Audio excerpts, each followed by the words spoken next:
All right, so if this is your first time on the broadcast, I want you to leave your name and your city and state that you're coming in from. If you're outside of the US, let me know what country you're checking in from. I'm gonna give a few shout outs and then I'm going in. And I'm gonna make this quick, y'all, but this is something that people are talking about right now. Like, people are seriously having this conversation. And some people are not just having a conversation, some people are actually leaving. Actually, some people have already left. Okay, so I see, who I see here? I see Sean from PA. I got Yolanda Lathan from Chicago, Jay Boogie in the building from Fort Worth. I see, who is that? Professor C from Florida. Let's see, Dallas in the building, 252nd. Knoxville, Tennessee up in this joint.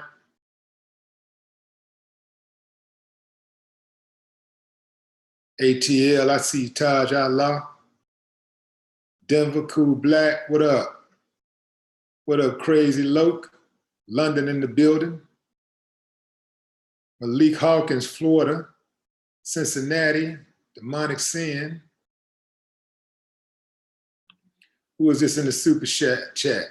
Dwight Sanders, appreciate you, Dwight. I wanna know, like, what y'all think about this too. Like, anybody else got plans to get up out of the US with all of this civil war rhetoric and this talk, this racial tension? Is it too much for you? Can you bear it? Or you got to get up out of here. I see Seth Cook checking in from Japan. Wheezy from New Jersey. I got Justin Berry from Waco. JB, what up, JB? Kevin Wilson, what's up, K-Dub? That's Stephenville, Texas. And Andrew Shagler, I think that's Shagler. It's gotta be Shagler. Middleton, New York. So I'm gonna go in right quick, y'all, and I'll come back and read some of y'all comments. But so there's a woman named Eleanor Pelter, and she's secured a Polish passport for herself and two of her sons.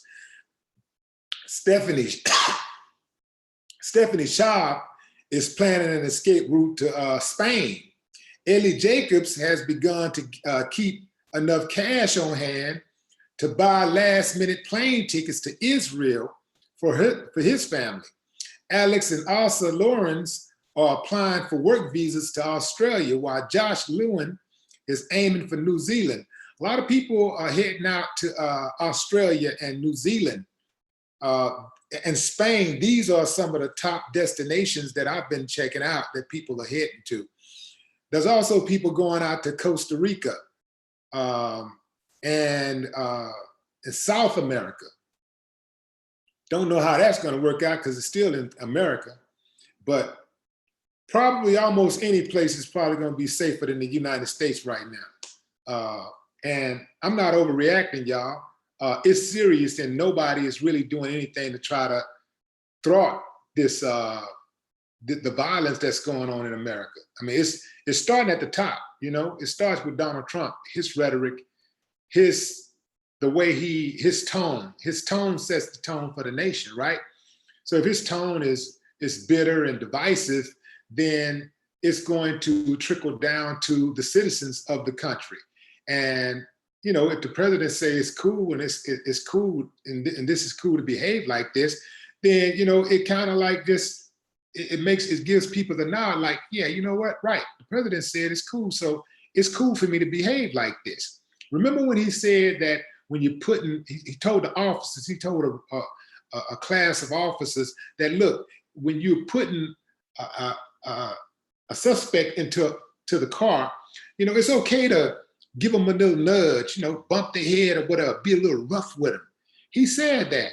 And I'd be damned if that didn't coincide with a lot of this police brutality being upped over the last few years since he's been in office. Since 2016, you know, hate crimes have skyrocketed.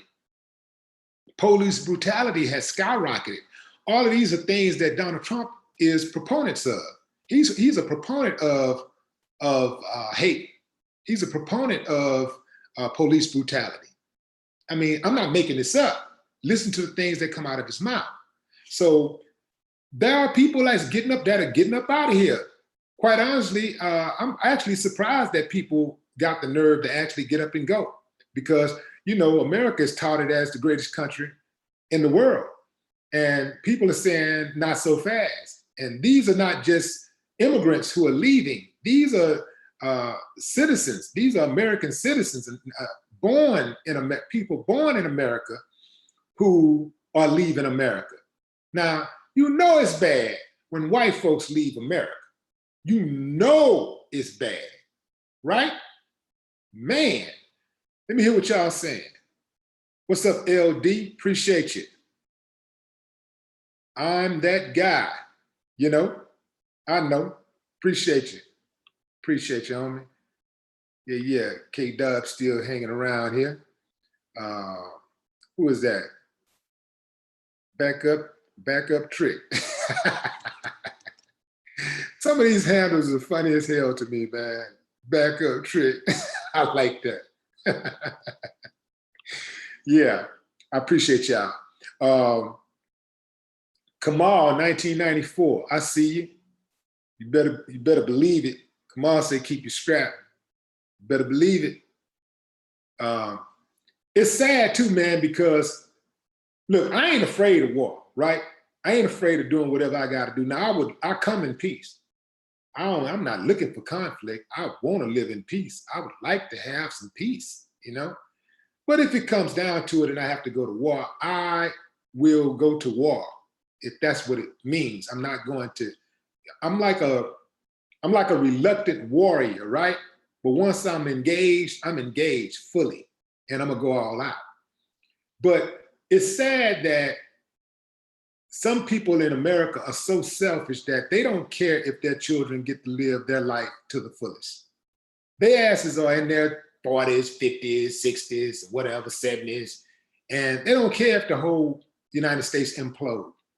They don't care if their kids don't get to have peace and live in a harmonious society. They don't care. That's how selfish they are.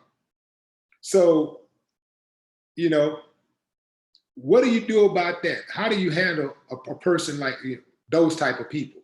What do you say about those type of people? And, you know, some of them are older, you know, they're in the twilights of their career, you know, like Donald Trump, you know, he's in the twilight of his career. And I think he just want to be immortalized with a wall. Like he want to start an all-out war. That's why he want that wall. He don't want the wall to help America. He wants the wall so that he can have his name etched in history as the person that put up the wall. The wall is not going to stop illegal immigration. It'll just be an expensive wall. It'll basically be a piece of art, if you will, because that's all it's going to be, is just art. It's just going to be a very, very expensive piece of art. It is not going to stop illegal immigration. Illegal immigration is flourishing because of people in America more so than people in Mexico or any other place who are coming in. It's the people that are hired, the people that cash government checks, who are letting them in here. They're giving them the passes, or they round up a few here and there. It's just like with the roundup they did at the chicken farm a few days ago. That was all game. They only went in there because the employees were threatened to sue the company. And so the company tried to teach them a lesson by calling the police on them, calling ICE on them. And ICE goes in and make a whole bunch of arrests, but you notice that they released over half of the people that they captured already. That's because America is a slave to agriculture, the agriculture industry. They got to ride with the agriculture industry. They can't do anything without it. They pay those people who work in those fields and those factories little or nothing. They pay them slave wages. They cannot get Americans to work in those factories and in those fields because the pay is so low, and then they also don't insure those immigrants. So they got to ride with them. They can't just take them all and go lock them all up. That's just game. It's all for show. It's just show, y'all. It's a game. They just running game. It's nothing serious. You know, it's all game, man. It's just all a big lie. And the joke is on the American people. And the trip part about it is that a lot of people from outside of America see exactly what's going on, but Americans somehow they can't grasp it. Well, at least many Americans can't. So you also have these people out here who are talking about Canada, right? I go, well, yeah, we're going to Canada. Well, here's the thing: Canada has some very strict laws. Canada, to get into Canada is not a very easy thing to do. So Canada is not like the primary choice for people that want to leave America anymore. That's not the primary choice. They're going everywhere but Canada in many cases. So we've actually reached a point in American society where white people are leaving America. Now, you know, when white people are leaving America, you know white folks got it good in America. You know it. But white folks are saying, man, I feel that my children's life is in danger. My life is in danger. My children's life is in danger. This is not the type of society that I want to live in. It's just too much division. It's too much hatred. And they're getting the hell up out of here. What say you? Anybody else leaving? Let me read some of y'all comments, see what y'all saying.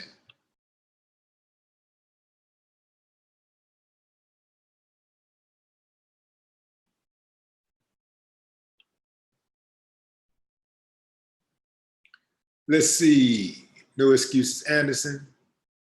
We as Black people are in danger. Shit, we been in danger, bro.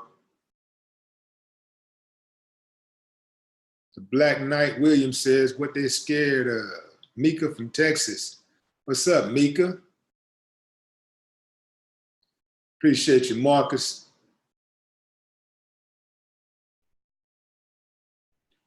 See what my top chat people are talking about. What up, Mainframe? Appreciate you. The White Langston.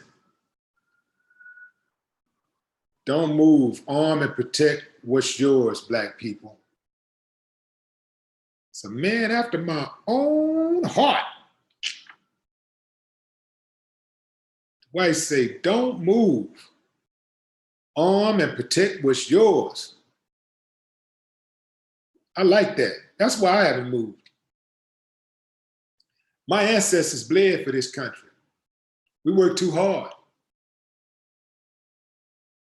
My ancestors built this country. Shed a lot of tears, a lot of blood. We lost a lot. We lost a whole lot. For me to just be here and be able to speak my mind. I can never forget the people that came before me, and I can never repay them for their sacrifices. But I can honor them, honor their legacy by fighting for what's mine. You dig what I'm saying? Yeah.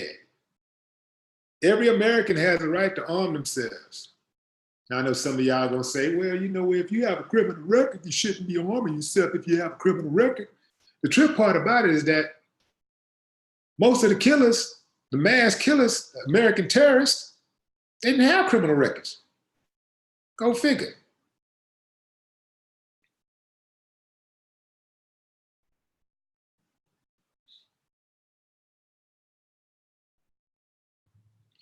All right, I'm gonna give out a few more shout outs, y'all, and then I'm gonna get up out of here. Cause I got to go, I got work to do. Having a little celebration. My brother Derek Muhammad is having a celebration for his daughter. I got to go over there and support that. He support everything that I do. We've been riding together for a long time. I watched him become a man. You know, we met in high school and he was under me a few years. I watched him blossom into a wonderful man, a warrior, a well-respected man in the community, a loving father and husband, my kind of guy. So I'm going out there to support him and his daughter as they celebrate the next chapter, one closed chapter and a new chapter in her life.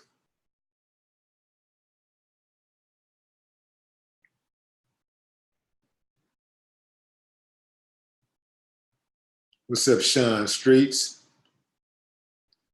Big Tizzo, for sure. For sure.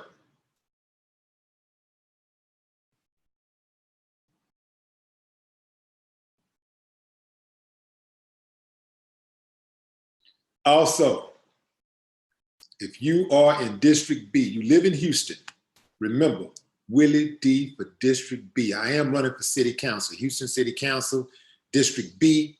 That's 5th Ward, Acres Homes. That's Greenspoint. That's Pleasantville. That's Lake Houston. That's Cashmere Gardens, Trinity Gardens, Houston Gardens. That's Northwood Manor. That's Scenic Woods, Fontaine, Lakewood. All the woods, man, I'm running. I'm running. So make sure you're registered to vote. Make sure that you take part in this historical election. Y'all know I'm gonna give it all I got. So make sure you're registered. Don't wait till the last minute. Make sure you're registered. Go ahead and get registered now. You can register online. Get registered to vote. That way, when it's time to vote, you're good to go. A lot of the people that's in the establishment are planning on you guys not voting. They're saying you're not gonna vote. You know, people that's 50 and under don't typically vote. They do a lot of talking, they do a lot of internet sharing, memes and videos, and they do a lot of complaining, and they say they're gonna do this or that or whatever, but they all talk and no action. And that's what the numbers show. That ain't just what they're saying, but that is what the numbers show. So what we gotta do is prove them wrong. You know, if y'all get out there, if you're in this District B and you get up and go vote, you get your people to go vote, take somebody with you, there's no way possible nobody will even be anywhere near me when it comes down to November 5th, when those results start coming in. You dig what I'm saying? And also, y'all do the same thing across the board. Local municipalities, that's where the action is. Support your people that's running in these local elections because they have far more impact on your life than these national elections do, right? So that's all, y'all. George Baker, I appreciate you, man. I appreciate y'all for tuning in. Until next time, family. I almost need an outro, like a singing, a song that until we meet again. You know, something along those lines that, you know, that I could do. You know, I gotta think about it. But anyway, y'all, till next time, no more talk.